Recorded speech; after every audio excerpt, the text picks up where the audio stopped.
Dan Presiden Republik Indonesia Joko Widodo termasuk yang memberikan pidato di hari pertama. Ada laporan selengkapnya akan disampaikan oleh jurnalis VOA Nova Purwadi di Washington DC, Amerika Serikat. Halo, selamat pagi waktu Indonesia Nova, dan selamat petang waktu Washington DC ya. Nova, ini bagaimana apa saja kira-kira topik-topik yang akan diangkat di sana pada sidang umum Majelis PBB ini?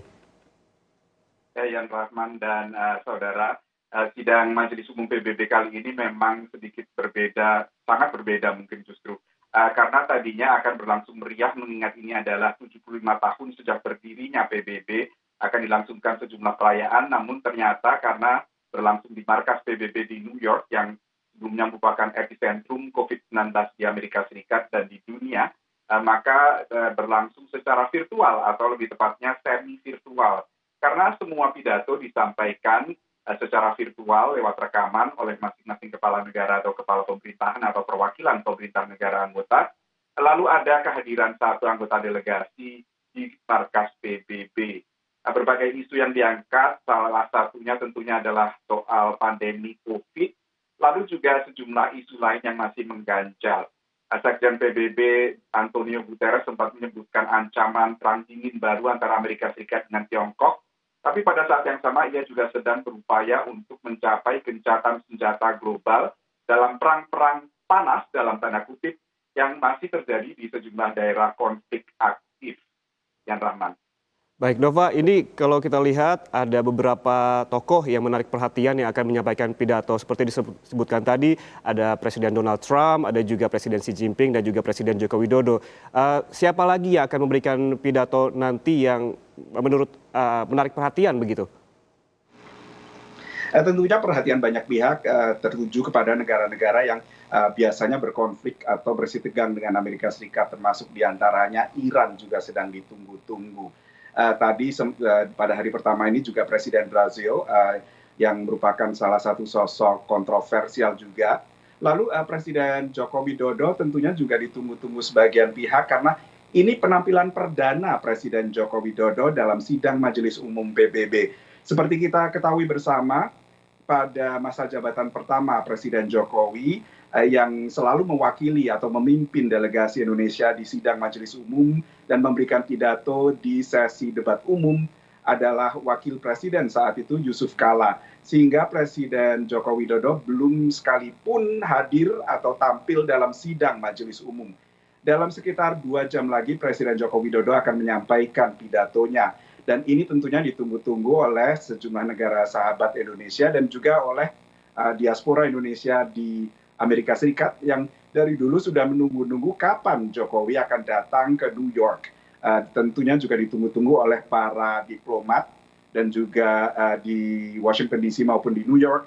Dan kini akhirnya Presiden Joko Widodo hadir dalam sidang Majelis Umum meski hadir secara virtual, Yan Rahman. Ya. Nova, di Indonesia ini selain nanti Presiden Joko Widodo yang juga akan memberikan pidato secara virtual, yang jadi perbincangan juga terkait dengan Presiden Rusia, ini Vladimir Putin, yang dikabarkan pada pidato nanti akan memamerkan Sputnik 5 ataupun di sana untuk pertama kalinya begitu. Apakah ini bisa dijadikan ajang unjuk gigi negara-negara terkait dengan penanganan COVID-19 di saat pandemi ini? Ini bisa dilakukan demikian karena tentunya ini adalah rekaman dan bisa diedit begitu ya, sehingga bisa ditampilkan apapun yang bisa mungkin mewakili aspirasi dari negara yang terkait. Dan memang ternyata akhirnya menjadi semacam dinamika menarik meskipun tidak ada respons atau reaksi langsung dari anggota delegasi lain, entah tepuk tangan atau ketawa atau marah atau walk out dan lain-lain. Tapi masih menjadi kesempatan untuk saling beradu argumen.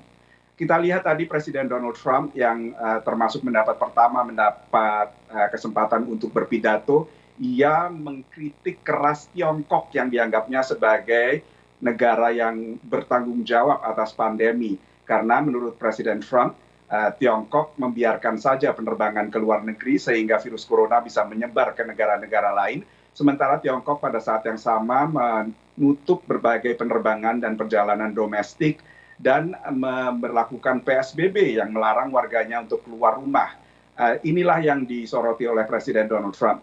Sementara Presiden Xi Jinping dalam pidato tak lama setelah itu juga menyatakan bahwa mari kita bersama-sama mengikuti apa yang dianjurkan oleh WHO, mari kita ikuti apa yang dianjurkan oleh para ilmuwan soal COVID ini, dan jangan dipolitisasi ataupun distigmatisasi masalah COVID ini. Itulah kemudian berbagai pertentangan ini yang kemudian memunculkan teguran mungkin secara proaktif, preventif dari Antonio Guterres, Sekjen PBB, agar tidak terjadi lagi perang dingin baru dalam hal ini antara Amerika Serikat dengan Tiongkok.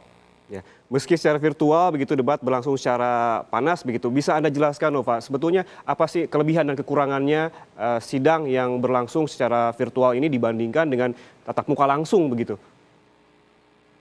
Ya, ternyata ada salah satu berkah dari debat umum yang berlangsung secara virtual, yaitu semakin banyak kepala pemerintahan dan kepala negara yang langsung mewakili delegasi atau negara mereka. Menurut catatan PBB ada sekitar 120 kepala negara dan 54 kepala pemerintahan yang menyampaikan langsung aspirasi dan tuntutan negara mereka dalam sesi debat umum. Pada sidang-sidang biasa yang dihadiri secara konvensional, biasanya jumlahnya hanya mencapai sekitar 70 atau 80 kepala negara dan kepala pemerintahan. Ini tentunya karena masing-masing pemimpin punya agenda domestik sendiri, punya kesibukan domestik sendiri, sehingga mereka tidak bisa selalu menghadiri. Biasanya diwakilkan ke wakil presiden seperti yang dilakukan Jokowi untuk Indonesia, atau juga diwakilkan ke Menlu dan pejabat-pejabat lain. Inilah yang menjadi salah satu berkah dari sidang majelis umum yang dilakukan secara virtual ini, semi virtual. Tapi tentunya ada kekurangan juga karena salah satu keunggulan forum seperti sidang majelis umum PBB itu adalah para pemimpin bisa menyempatkan diri untuk bertemu secara tertutup, secara bilateral, mumpung sama-sama berada di New York, mereka berunding, bertemu, dan membahas berbagai isu yang menjadi kepentingan bersama. Ini yang hilang, karena tentunya sulit sekali bagi misalnya Presiden Joko Widodo untuk mencari waktu yang tepat dengan Vladimir Putin misalnya, karena perbedaan waktu antara Moskow dengan Jakarta.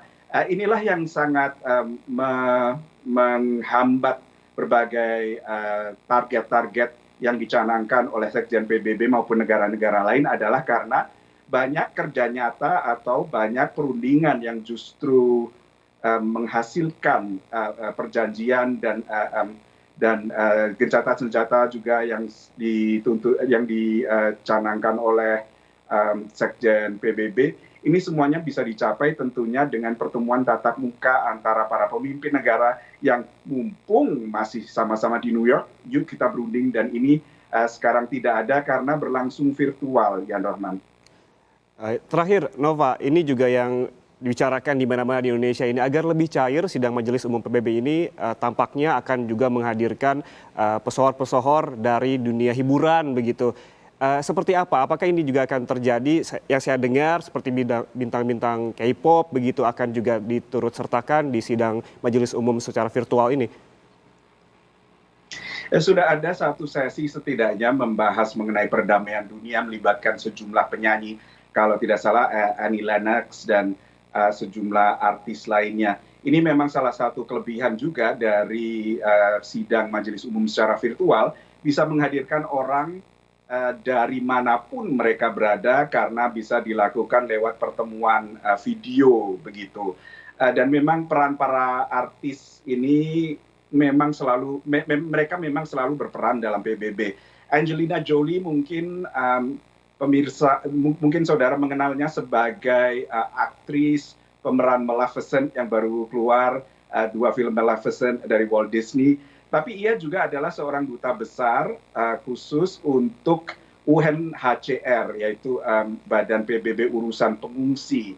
Jadi para selebritas ini memang berperan juga dalam PBB, dan dengan format virtual ini kelebihannya mereka bisa hadir secara langsung. Tapi juga kekurangannya mereka tidak bisa mumpung sama-sama berada di New York dengan pemimpin negara yang mungkin mereka punya concern atau perhatian, mereka tidak bisa meminta bertemu dengan pemimpin negara tersebut untuk membahas sebuah isu yang mungkin mengganjal bagi mereka atau penting bagi mereka, Yan Rahman. Baik, terima kasih jurnalis VOA Nova Purwadi atas laporan Anda langsung dari Washington DC terkait dengan jelang sidang Majelis Umum PBB yang akan berlangsung hari ini.